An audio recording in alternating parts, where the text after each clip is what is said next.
Ain't gonna give nobody none of my jelly rolls. I wouldn't give you a piece of this cake to save your soul. My mom told me today, before she went away, to be a good boy, she'd bring me a toy. I'm my mama's pride and joy. Now there ain't no use for you to keep on hanging round. I love you, but I've got to let you down. My jelly roll is sweet.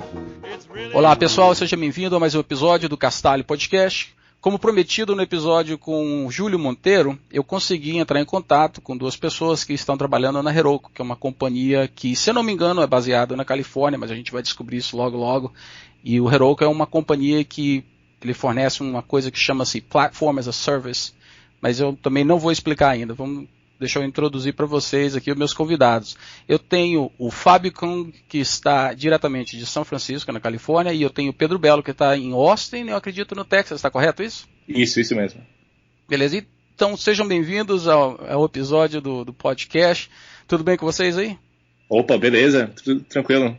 Oh, muito bom, muito obrigado pelo convite aí. Ah, valeu. Foi o Júlio Monteiro que me indicou. O Júlio eu conheço ele já tem um tempo, então a indicação dele foi perfeita. Até porque eu conheço a Heroku, eu uso para alguns projetos que eu fico brincando, quando eu estou brincando assim de programador aqui, eu uso eles. E eu sempre quis conhecer as pessoas que trabalhavam por lá. Para o pessoal que está escutando agora, fala pra gente aí, primeiramente, o que é o Heroku? Tá legal comentar do Júlio, que ele esteve aqui com a gente no escritório há pouco tempo, há poucas semanas. Ele visitou aqui, por isso que acho que ele indicou a gente, né? Ah, pode crer, ele falou isso mesmo. Ele falou pra mim que ele teve a oportunidade de conhecer a sede de vocês aí. Então, tá confirmado, né? A Heroku é na Califórnia. Isso, exato. Ah, tá legal, a base deles, né? Fica em São Francisco, né? Fica aqui no bairro do Soma, onde ficam boa parte das startups aqui. Ah, bacana. Então não tá em Mountain View igual um monte de outras companhias. Tá em São Francisco mesmo. Em São Francisco mesmo, no Soma. Beleza. Então explica pra gente o que é Platform as a Service, o que é a Heroku, por que a Heroku está fornecendo esse serviço? Sim, então a ideia da Heroku, eu acho que começa como um host, né? Muita gente conhece host, você tem uma aplicação, você precisa colocar na internet, né, em algum servidor, para disponibilizar ela para quem está na internet, né? Mas a ideia de plataforma como um serviço é você meio que abstrair essa camada de hosting, né? E você automatiza tudo que o seu usuário vai precisar. Então, quando alguém usa o Heroku, ele não precisa ligar para alguém ou, sabe, mandar cartão de crédito. Assim, você entra no site, assina, manda seu código para a gente está rodando ele. É tudo automatizado e tudo baseado na cloud, né? Nesse caso, na cloud da Amazon. Certo. Tá, então, quer dizer, uma diferença, então, se eu for fazer uma comparação entre outras companhias que fornecem um serviço mais ou menos parecido. Vamos dizer o DreamHost. O DreamHost, depois que você faz o seu subscription, né, você paga lá, você cria sua conta, você então pode criar coisas lá, né? Você tem um hosting, mas você está falando que o Heroku é um serviço que é livre, é free. Sim, essa seria uma primeira grande diferença. Claro que como a gente opera em grande capacidade e como a gente faz multi-tenancy, que nem DreamHost na verdade, né? Mas como a gente tem uma capacidade talvez maior, a gente oferece um serviço gratuito até hoje e com certeza vamos continuar oferecendo. Tá, mas e qual uma outra diferença? Porque, tudo bem, a parte grátis é muito bacana, claro que todo mundo estiver escutando e você fala, legal, mas a Heroku faz uma coisa a mais, né? E eu vou até preencher as lacunas, que é mais ou menos assim, se eu quero rodar um código que eu escrevi em Django, e eu vou botar ele no DreamHost, não é só point and click. Eu não vou só usar a interface gráfica, eu vou falar, eu tenho um código em Django, tá aqui. Tem uma coisa a mais que vocês fornecem, não é? Sim, exato. Acho que a grande ideia, né? Com certeza, o preço gratuito é uma característica, né? Mas acho que a grande diferença é no quanto a gente abstrai do serviço, né? Quando você compra DreamHost ou Rackspace ou algum serviço de hospedagem mais tradicional, a gente chama, você tem que sempre se preocupar com o servidor, né? Então você configura seu código, você coloca lá, aí você configura o login, você configura talvez o Nginx, o seu certificado SSL e essa coisa toda, né? E com a gente tenta abstrair isso tudo e empacotar isso de um jeito que é muito fácil de usar e que você muitas vezes nem precisa saber o que está acontecendo, mas sua aplicação tá funcionando perfeitamente. E eu acho que uma outra diferença bem grande, o ecossistema que o Heroku criou, em vários sentidos. Uma coisa grande, por exemplo, é essa coisa mesmo de ser plataforma, né? Você pensa, o seu sistema operacional é uma plataforma porque ele foi feito para rodar um monte de coisa diferente e te dá o nível de abstração necessário para suportar um monte de tecnologia e aplicação diferente, né? Eu acho que o Heroku está conseguindo fazer uma coisa parecida, dando ferramentas e dando abstração para conseguir rodar quase que qualquer tipo de aplicação, né? Então é um monte de building blocks que te permite rodar bem fácil um monte de tecnologias e aplicações diferentes.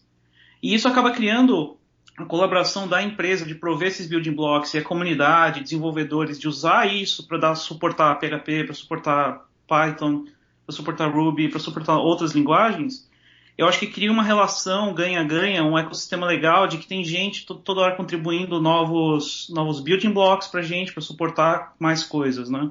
Tem também os add-ons, né? Que a gente é um grande ecossistema de empresas parceiras, às vezes até a gente mesmo faz add-ons de plugins mesmo, que você pode adicionar bem fácil, com um clique ou com uma linha de comando.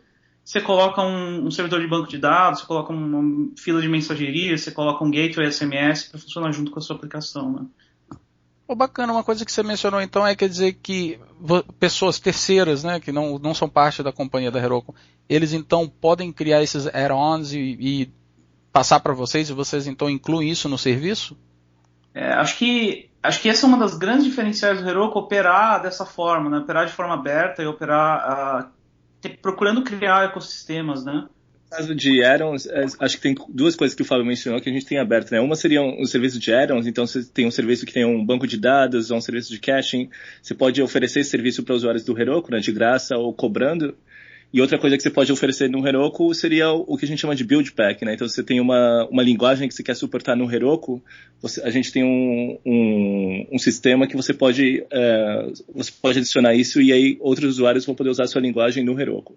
Pô, que bacana. E apareceu alguma coisa assim estranha, alguma coisa diferente assim que você falava assim, caramba, quem é que ia imaginar que eu queria usar isso aqui? Cara, eu acho que fizeram um build pack para emulador de NES outro dia, não foi? Acho que isso é mais estranho. Teve uma galera querendo escrever build packs para Whitespace, Low Code, Brainfuck também, né? Legal. Então, quer dizer, eu sei que quando eu escutei pela primeira vez sobre o Heroku, eu sabia que vocês, o suporte era para Rails a maioria das vezes. Python e eu acredito que Django foram coisas relativamente novas, não é isso? Isso, foi acho que na metade do ano passado, né, que a gente colocou várias outras linguagens. Então a gente começou com Ruby, aliás, começamos com Rails, na verdade, nem Ruby tinha. Aí a gente começou a suportar Rack, né, um framework mais genérico de aplicação web em Ruby. E aí no ano passado a gente começou a adicionar outras linguagens. Então Node.js foi a primeira, e aí Python foi logo uma das próximas que a gente colocou. Bacana. E eu sempre estou escutando as notícias, eu sempre vejo assim, vocês estão contratando umas pessoas que, na minha opinião, parece que são pessoas importantes justamente na área que você está querendo adicionar o suporte. Por exemplo, vocês contrataram um cara que mexe com Python, Kenneth Reyes, acho que é assim que é o nome dele, eu não me lembro. Isso. Então, eu sei que ele escreveu uma biblioteca muito bacana que chama Python Requests. Então, eu estou sempre acompanhando a notícia, então vocês estão sempre, parece que, trazendo pessoas importantes e novas aí, que manjam do assunto para fazer o suporte, para se expandir um pouco mais. Eu acho que isso é uma das coisas muito legais aqui da empresa, né? Assim, tem o Kenneth que você comentou, o cara faz um monte de coisa com Python, e vez ou outra, às vezes eu estou aqui dentro da empresa mesmo conversando com a galera. Outro dia, por exemplo, eu estava querendo mexer com o EdgeABD, aquele servidor de XMPP. Uhum. E tem um time de Erlang aqui dentro, né? E aí eu estava conversando com eles, falei, vocês são dos caras de Erlang e tal, queria saber o que vocês acham do EdgeABD, é legal, não é? Aí o cara me vira e fala, eu sou committer lá, ajudo os caras e tal. Falei, um ecossistema bem interessante, então, de estar presente, né? Por exemplo, eu também eu tive uma experiência similar, assim, por exemplo, no meu último trabalho, eu trabalhava para uma companhia chamada RPath, e eu lembro que a gente estava tendo uma discussão sobre TempWatch, né, que era para poder olhar os logs no seu sistema, e uma pessoa do meu lado estava assim reclamando, né, falando assim, caramba, por que é que o cara não escreveu o programa para fazer isso? Por que não tem um argumento assim e tal? Vamos olhar aqui no Man Pages. Aí o cara abre o Man Pages lá e tá lá o nome do autor. É o cara que estava sentado do lado da gente assim. Nossa. É bacana, esses ambientes assim são muito interessantes. Eu queria até, vou abrir um parênteses aqui e fazer uma pergunta para vocês. Uma coisa que eu notei ultimamente, porque eu sempre estou acompanhando as notícias, me parece que muitas companhias estão tentando contratar o máximo número de pessoas que estão envolvidas em algum projeto open source, essas pessoas que estão participando bastante do mundo open source. Por exemplo, a Red Hat está contratando gente, assim, 200 pessoas, parece, a cada 2 semanas. E eu vi um monte de gente que eu conheço já foi contratada para a Red Hat. Você tem pessoas da Mozilla fazendo mais ou menos a mesma coisa, como eu mencionei, a Heroku de vez em quando também eu vejo uns anúncios, eu vejo o GitHub fazendo a mesma coisa. O que vocês acham disso aí? O que está acontecendo? Tá, eu acho que contratar está muito difícil para empresas de tecnologia. Ainda mais aqui nessa região do Vale do Silício, a concorrência é enorme aqui. E open source tem muito a ver com uma cultura de empresas que são muito focadas em tecnologia, do show me the code, né? Então, acho que open source é uma das melhores formas de você dar a sua cara a bater no mundo e de ganhar visibilidade, né? Assim, eu acho que é uma das melhores formas da empresa avaliar se o tipo de coisa que você produz e como você trabalha se adequa ou não à empresa, né? Então, acho que só pelo fato de você estar fazendo open source, aumentar a sua visibilidade, já é um grande fator que influencia isso. Com certeza. Esses dias o Bruce Yackel estava no Heroku conversando com a gente, ele levantou um ponto interessante nisso. Ele falou, toda empresa está contratando muito e só contrata os melhores, né? Sempre assim, não, a gente tem a melhor equipe, uns caras muito bons, foi difícil achar. Mas se todo mundo só contrata os melhores, né? Onde estão os piores? Então, eu acho que o open source com certeza é um dos pontos, né, que a gente tem para conhecer, né, para ter acesso à pessoa que a gente considera boa. E outro, com certeza, é ter um processo de recrutamento, né, que tenta... um processo mais restrito e mais delicado, né? Então, com a gente, por exemplo, antes de contratar alguém, a gente sempre trabalha junto com a pessoa por pelo menos 2 dias. A gente chama de starter project, né? Então, quando a gente está contratando alguém, tem um processo, entrevista por telefone, entrevista pessoal, e aí trabalhar com a pessoa em um projeto real, e com isso eu acho que a gente consegue ter um processo de recrutamento um pouco melhor. Bacana. Então, e o fato de se a pessoa já trabalha no mundo open source, você já tem uma visibilidade no que o cara está fazendo, né? Também muitas dessas empresas usam muita coisa open source, né? Então, às vezes até o fato de usar um projeto em que o contribuidor, tem alguém lá contribuindo, faz sentido às vezes trazer o cara, né? Pode crer. É igual, por exemplo, a Google, que trouxe várias pessoas que desenvolveram as ferramentas que eles usam lá dentro, né? Então, até uma coisa bem inteligente fazer isso. Você tem o mantenedor lá do seu lado para você encher o saco se você quer alguma coisa. Acho que um dos exemplos máximos disso é o Heroku ter contratado o Mats, né? O criador do Ruby. Olha, eu não sabia desse detalhe. Pois é, o Mats é funcionário aqui do Heroku, né? Pô, bacana, muito bacana. Faz todo sentido, na minha opinião. Pois é.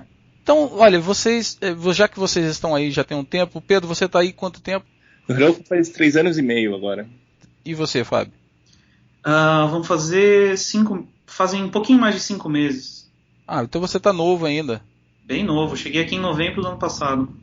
Bom, então, me diz uma coisa, quem é a competição do Heroku nesse exato momento? Essa é uma pergunta difícil. A gente tem bastante competidores, né? Assim, todos que são plataforma como serviço, um pouco mais, esses mais moderninhos, por assim dizer. Então, eu diria, sei lá, o Google App Engine, tem o Cloud Foundry, .cloud, né? O nome do outro. Isso, eu até para essas coisas eu sou péssimo, né? Azure, né? O Windows Azure. Enfim, esses caras aí. Eu acho que tem empresas grandes, né? Google com certeza, a Microsoft tem uma cloud também, né? O Azure que ele comentou, e muita startup, né? Eu acho que o que a gente observa mais é startup, né? A empresa grande normalmente elas têm uma dificuldade, né, em evoluir rápido, né? Então o que eu observo pelo menos pessoalmente são mais as startups. Então .cloud com certeza é outra startup em São Francisco. Bacana.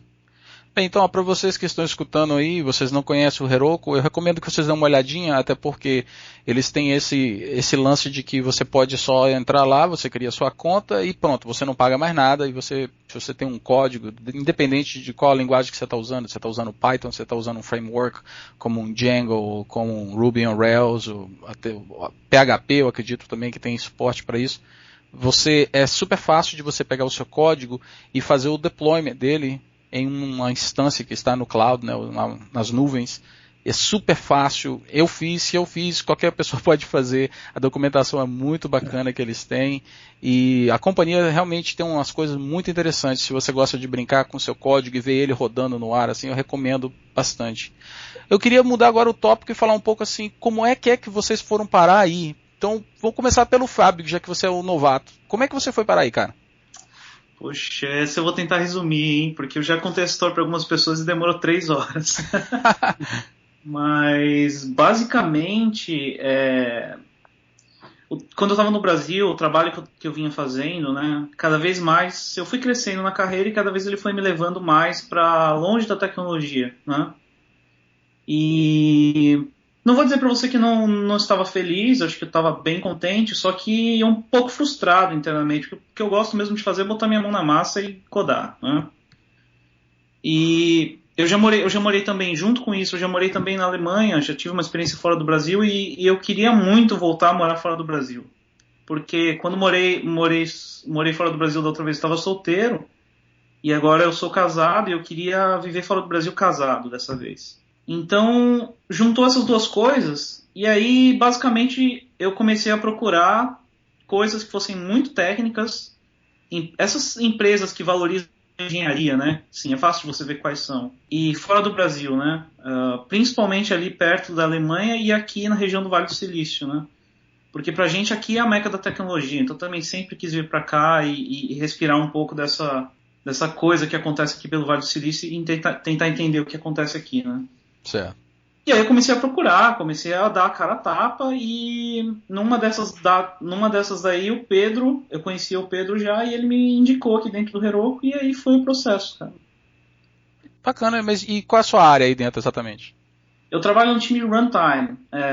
O time de runtime é basicamente responsável em rodar as aplicações, rodar os processos e empacotar as aplicações. Então, se você pensar no fluxo completo, a gente é responsável, quando você faz lá o git push, quando você sobe a sua aplicação pra gente, pegar todo o seu código e empacotar ele, e depois pegar esse artefato, jogar ele dentro de um servidor e rodar ele de forma que seja isolado, containerizado e com as outras aplicações, né?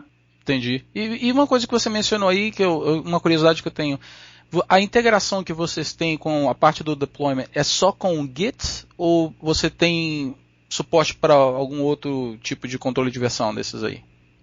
Primariamente Git, mas como eu te falei, a plataforma está cada vez mais evoluindo para ser cada vez mais uma coisa aberta e é uma abstração maior, né? Uhum. A gente já tem funcionando alguns outros modelos de deployment, inclusive eu acho que um deles é usado pelo time de Enterprise aqui, principalmente faz coisas com Java. Eu acho que é java.heroku.com, você já consegue ver. Tem um esquema baseado em templates. Então, ao invés de você dar um git push da sua aplicação, você pega algum template já pronto. Eu quero uma aplicação que usa Spring MVC e Hibernate, sei lá. Então, você vai lá e clona aquele template e a sua aplicação começa daí já, né? Saquei. E a gente também está trabalhando em algumas abstrações maiores que ainda eu não sei quão público que está, mas assim, para suportar outros modelos de deployment, né? Mas hoje primariamente Git. Saquei. E você, Pedro, como é que você foi parar aí 3 anos e pouco atrás? Bom, pois eu estava no Brasil, tinha acabado a faculdade e estava trabalhando com Ruby mais por conta própria, sabe? Então, com consultoria, né? Uma empresa que eu achava que precisava de fazer alguma coisa, eu trabalhava com eles. Mas assim, eu sempre quis, né, trabalhar trabalhar em uma coisa assim mais concreta, sabe, um serviço ou um produto ou algo assim, e no Brasil na época eu não achei nada que me agradasse, foi aí que eu comecei a procurar no exterior. E na época, na verdade, eu não mudei para o Heroku, né, na verdade os caras que fizeram o Heroku, eles tinham uma empresa em Los Angeles, então eu achei o anúncio deles online e mandei, sabe, preenchi lá o formulário, nem estava esperando muito, sabe, mas acabou rolando. Depois que eu vi, tava pegando um avião para ir lá, entrevistar os caras em pessoa e tudo aconteceu, foi bem rápido. Bacana, e foi a primeira vez que você saiu do Brasil?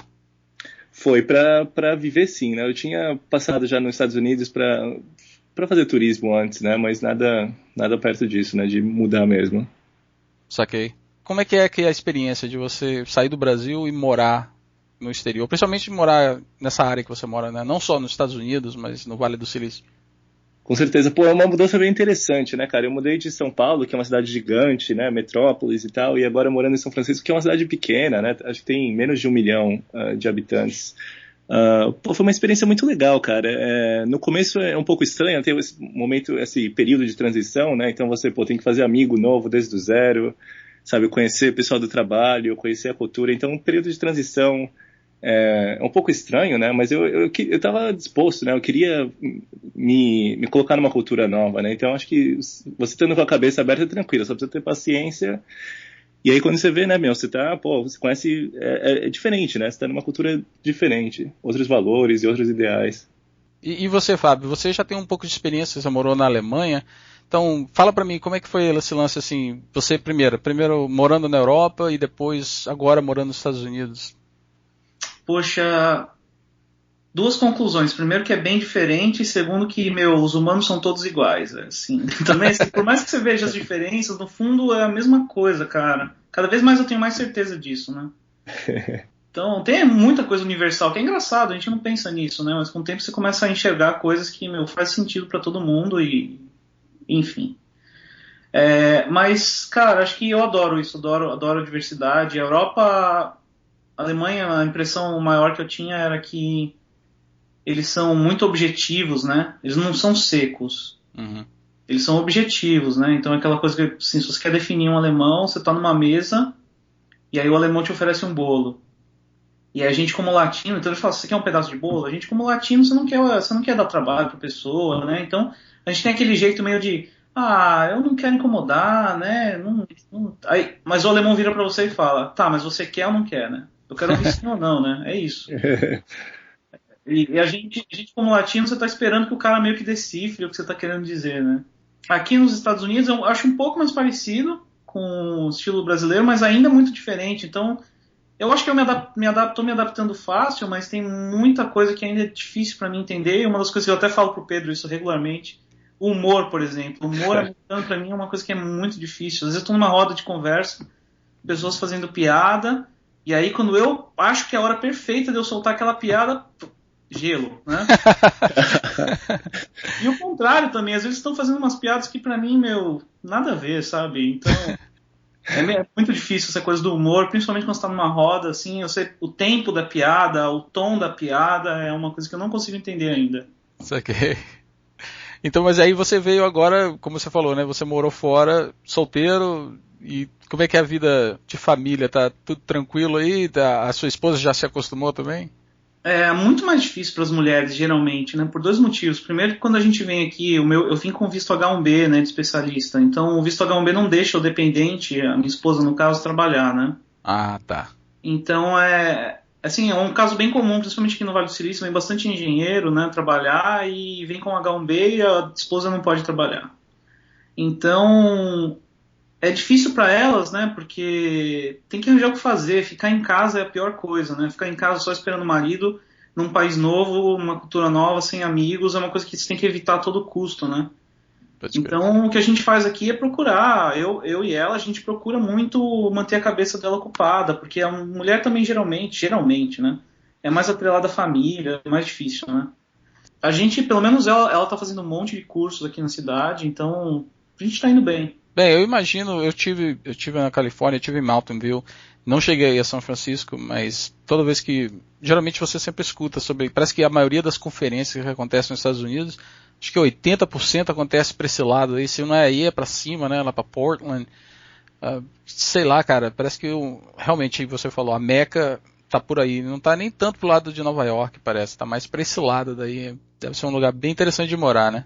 É uma loucura, não são só os eventos, é tudo, tem meetups, tem palestra toda hora, todo canto, sabe, a galera se encontra pra drink ups, você sai na rua, você tromba com a galera do GitHub. Outro dia eu tava no almoço e encontrei o Yehuda Cats, no almoço não, no brunch. Tudo tá acontecendo por aqui, né, todas as empresas legais, você olha, tem um monte de empresa legal, Então, é realmente um ambiente muito propício a aparecer, florescer ideias e florescer empresas, né, fazendo coisas legais. Ah, legal. E quando vocês não estão trabalhando, mexendo com o negócio de Heroku, o que vocês estão aprontando aí na Califórnia? O que vocês fazem aí? Acho que vai lá, né, Pedro? Já falei muito, meu. Pô, cara, eu andando de bicicleta bastante agora, tentando fazer uns passeios mais longos, sabe? Tem uma cidade no norte de São Francisco chamada Sausalito, cara, então eu fui lá algumas vezes de bicicleta. Não é nada muito grande, assim, uns 45 minutos, 50 minutos andando. Mas andando de bicicleta bastante, sabe, indo pro parque e tal, tô tentando curtir a cidade um pouco. E agora o clima tá melhorando também, então é um momento bom pra curtir o sol e sair um pouco de casa.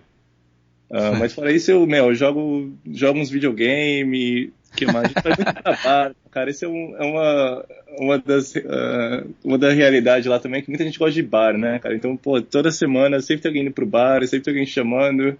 Então, eu acho que uma parte é a vida noturna e outra parte é tentar, né, sair de casa e exercitar um pouco. Pô, você tá virando especialista em drinks também, né, meu? Você esquece de comentar essas coisas? Pois é, também, né? É um problema. Tá criando uma carreira secundária aí, mexer com bartender, uma coisa assim. Exato, né? As pessoas gostam da caipirinha, né? Então você tem um dever enquanto brasileiro de trazer esse drink para os Estados Unidos. Bacana. E você, Fábio? O que você dá pronto aí? Cara, um dos meus hobbies é programar também, né? Assim, eu tenho até ouvido umas críticas com relação a isso ultimamente, mas, cara, às vezes no meu tempo livre eu programo ou eu tô estudando alguma coisa. Outra coisa, também videogames, também adoro, mas também comecei a andar de bicicleta agora, porque essa bicicleta é uma coisa forte aqui na cidade, meu, tem todo um cult em cima de bicicletas e tal, bastante gente anda, né? Acabei sendo meio que infectado por isso, comprei uma bicicleta há pouco tempo e comecei a andar também.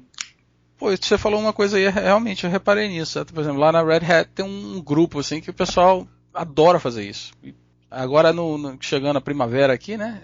É só isso que tem. O pessoal indo pro trabalho de bicicleta, vestindo com aquelas roupas, na roupa própria mesmo, para andar de bicicleta, né? E tal. Pois é. E a cidade aqui, apesar de que São Francisco tem bastante morro, né? Você geralmente consegue escapar dos morros e passar dar volta neles e tudo mais, né? Caramba, eu tinha esquecido desse detalhe, cara. Pois é, né? Mas a infraestrutura da cidade para bicicleta é excelente, né? Então, acho que favorece. E também ping-pong, né, cara? Eu treinei um tempo de tênis de mesa e quando eu cheguei aqui no escritório, uma das primeiras coisas que eu fiz aqui foi tentar fazer alguém comprar uma mesa de ping-pong. Aí o Pedro comprou uma ideia e botou pra frente. A gente tem uma mesa aqui agora, meu, o negócio é uma febre. E por enquanto tô sustentando minha posição no topo do ranking aqui. Ele é primeiro, eu tô em segundo. Não, pra ser justo, eu treinei, né? Então, tipo, Pedro nunca treinou, mas o pessoal tá melhorando aqui, né? Então, olha só, o brasileiro indo aí pra Califórnia pra poder dar aula de ping-pong também. Quem sabe, né? Nunca pensei nisso. Eu até procurei alguns clubes aqui pra eu treinar, né? Mas eu não achei nenhum forte ainda, cara. Moral, hein? Pois é. Pedro, você tá aí no Texas, você mora na Califórnia também, mas você tá no Texas porque você foi no RubyConf ou foi no RailsConf? RailsConf agora, RailsConf. Como é que foi aí? Conta alguma novidade interessante pra gente. O que tá vindo de novo por aí? Pô, veja, mas acho que agora tá todo mundo pensando em Rails 4, né, cara? O Rails 3, o 3, que é a versão atual, já tá meio que chegando até o... Eles já lançaram meio que queriam lançar, né? Então tá todo mundo... A próxima grande versão agora vai ser o 4, com certeza. Então tá rolando muita conversa nesse sentido, sabe? O que precisa colocar, o que precisa tirar, o que vai ser... E eu acho que um dos pontos que a comunidade está chegando, e o que o Yehuda, né, que é um dos caras que escreve código no Rails, um dos membros do Core colocou, é que agora o Rails meio que perdeu um pouco a posição no mercado, né? Você, há 4 anos atrás, você pensava em aplicação web e era Rails, né? O Django e outros frameworks, acho que eles não tinham ainda não tinham implementado as boas ideias, não era tão conveniente assim. E hoje em dia meio que é uma escolha, né?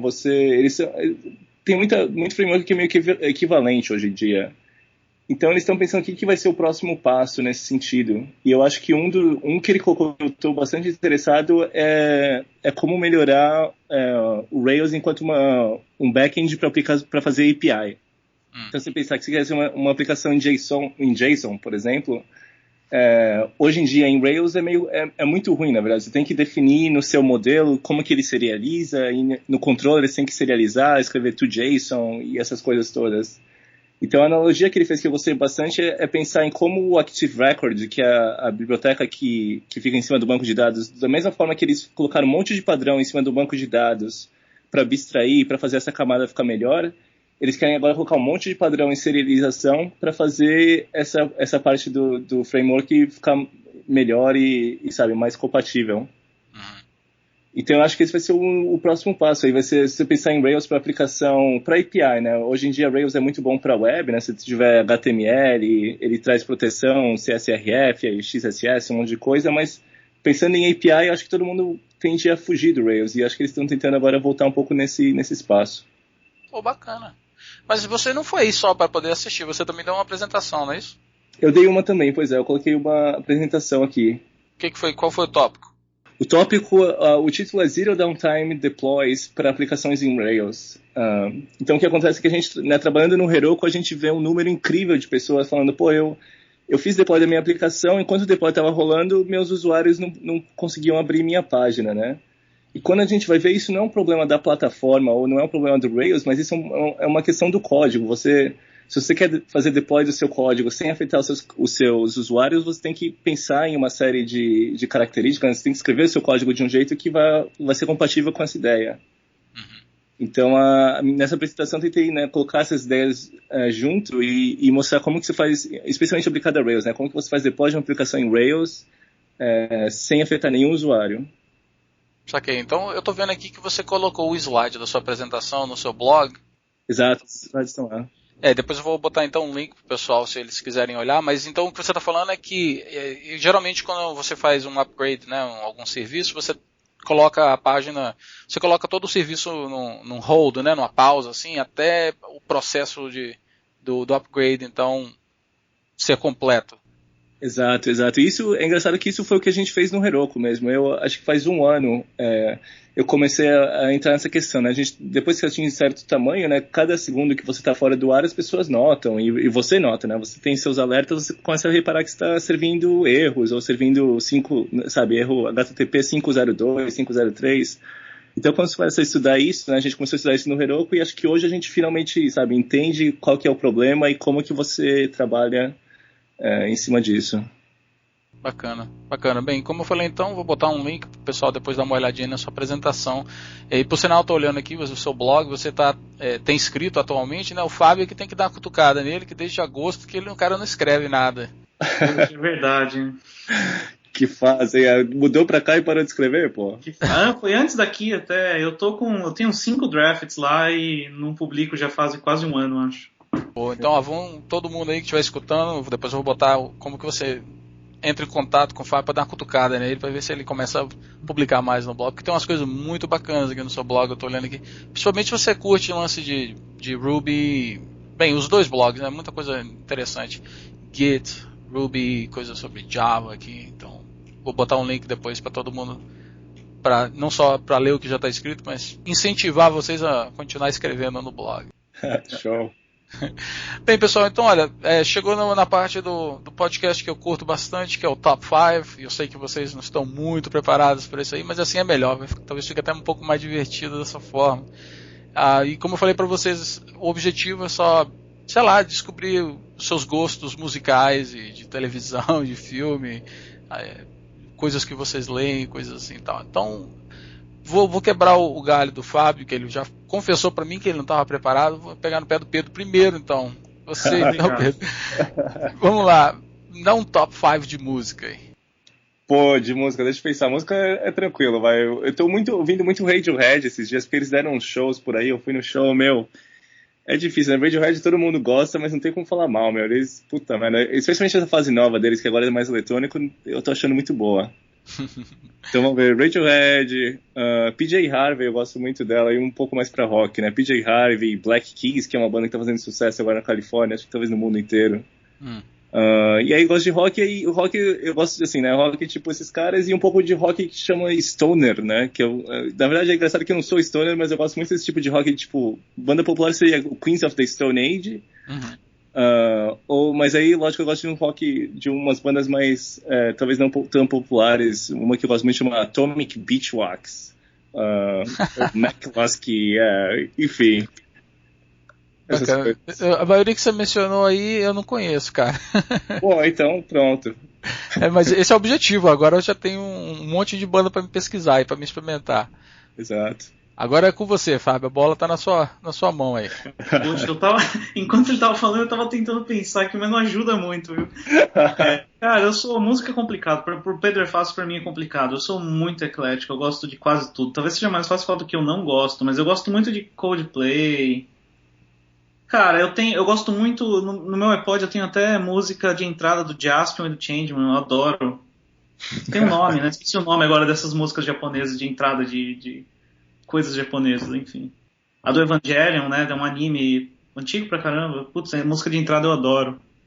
Eu não conheço, não. Vou ter que dar uma olhada também. Pois é. Cara, eu não sei dizer, desculpa, mas eu sou muito eclético. Eu gosto de praticamente quase tudo. Não, tá massa. Tem gente também que curte bastante. Eu também, dependendo do que tá acontecendo na minha vida, eu escuto de tudo. Vai de chorinho até, sei lá, heavy metal. A única coisa que você não vai me pegar escutando, acho que é samba, que não tem jeito, cara. Não... Eu acho que eu me identifico com isso. Então, Fábio, tudo bem. Já que você não deu uma lista do seu top 5 de música, assim, então agora você tem a oportunidade de falar sobre televisão e filme. Pronto, top 5. Outro assunto complexo pra mim, viu? Putz, eu sou zero coach com relação a esses tipos de coisas. E quando eu sento na frente da TV, geralmente é pra relaxar e não pra pensar. Então eu assisto coisas bestas. Eu assisto filme hollywoodiano, eu assisto seriado idiota. Putz, eu não assisto muita coisa inteligente, sabe? Então eu tenho até um pouco de vergonha de falar, porque não é inteligente, mas... não, mas tipo assim, o pessoal que tá escutando nem quer saber o que é que você... Então, o que é bom pra relaxar, então? Vou dar um exemplo, vai. Por exemplo, um filme que eu assisti recentemente e gostei muito é o The Girl with the Dragon Tattoo, né? O novo ou o primeiro que saiu, o sueco? Não, eu assisti só o novo. Ouvi falar do livro, né? O sueco, né? Isso. Ouvi falar do livro, do primeiro filme, então eu tenho até vontade de assistir, porque eu gostei tanto do filme, mas disseram que é bem diferente. Então, eu ouvi relatos de gente que gosta do primeiro, gente que só gosta do americano, gente que não gosta de nenhum, gente que gosta dos dois. Não sei. Mas eu gostei muito da versão americana, um filme que me prendeu bastante. Eu gosto muito também de coisas, acho que é épico, né, o gênero, coisas que são da era medieval e que geralmente tem aquelas guerras grandes, adoro isso. Senhor dos Anéis, por exemplo, é um grande exemplo, né?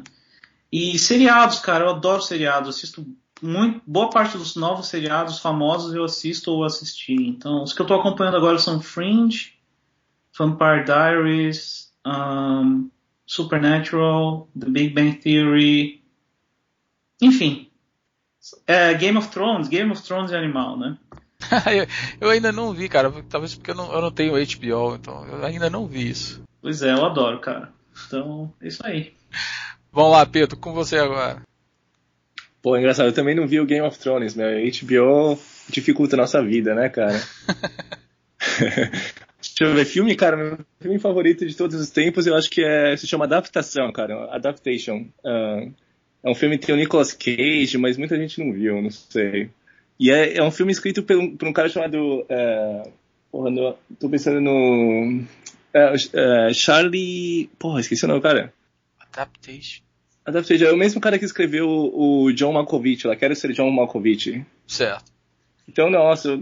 Putz, é um filme meio doido, assim, mas ele me fez pensar em umas coisas muito interessantes e tal. É um filme... vale a pena ver esses dois filmes, então. Quero ser John Malkovich e Adaptação, né? Adaptation em inglês. Pô, bacana. Eu não vi nenhum dos dois, eu conheço só o Malkovich, mas o outro eu não conhecia. Então é meio que parecido, mas eu acho até melhor. Mas enfim, eu gosto desses filmes mais que faz pensar um pouco, né? Às vezes eu tenho uns problemas com esses filmes, né? Muito americano, muito, sabe? Esse filme que é só pra efeito especial e tal, não é comigo. Saquei.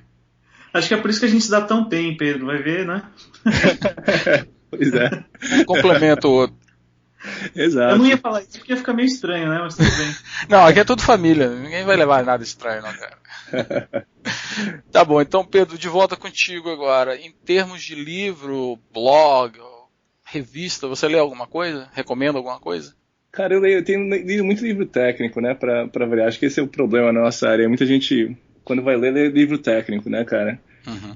E esses dias eu tô lendo mais livro, nem tão técnico assim, mas mais, sabe, sobre gerência e coordenação de projetos, essas coisas, porque eu tô mexendo um pouco mais com essa área no Heroku agora.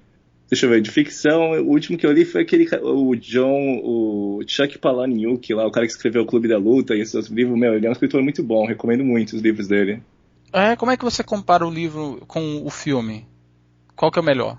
Pô, cara, esse é engraçado.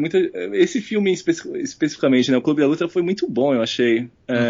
Claro que é diferente, né? Sempre é diferente. Não dá pra esperar, né? Que você lê um livro, você não vai no cinema esperando ver a mesma coisa, né? Eu, pelo menos, não tenho essa mentalidade. Uhum. Então, assim, acho que a ideia tá lá, sabe? E acho que foi honesto, cara. Foi uma adaptação ótima, eu acho. Oh, legal. Realmente, eu gostei bastante do filme. Vou ter então. que dar uma olhada no livro, então. Então, mas talvez leia um outro livro dele. Tem um que chama Survivor, que eu achei muito bom, cara. É um outro livro desse cara aí também, um livro doidão, mas eu achei legal. Livro doidão, legal. E você, Fábio? Poxa, eu leio muito menos livros e revistas e tudo mais do que eu deveria, acho. Mas acho que livro, recentemente eu tenho lido, eu leio muito mais coisa técnica também, faz muito tempo, acho que eu não leio alguma coisa livros não técnicos. Mas eu tenho focado ultimamente, os livros que eu tenho lido tem muito a ver com Linux, cara. O kernel do Linux. Ah, tá, então é uma coisa bem low level, né? Bem, bastante low level. Inclusive acho que nos últimos tempos o livro que eu mais gostei foi o Effective-C++, que eu li. E online, cara, eu não sou uma pessoa muito, infelizmente, de livros e desde que eu perdi meu Kindle também, eu passei a ler muito menos. E como autopunição, eu não comprei outro. Autopunição. Isso já faz pelo menos, já faz um ano e meio, eu acho, que eu perdi o meu Kindle e eu leio muita coisa online, né? Mas aí, cara, Wikipedia... E eu costumava acompanhar bastante o Hacker News também, né? Mas, não sei, cara, tem piorado o Hacker News, a qualidade das coisas e tal. Então, até isso eu tô parando. Eu não tenho conseguido acompanhar, sabe? O volume é muito alto. Não só do Hacker News, mas porque eu leio muitos outros... A maioria das coisas que eu leio é tudo online, assim. Eu leio livro também, mas eu tô sempre lendo coisa online. O volume tem sido muito alto para me acompanhar o Hacker News.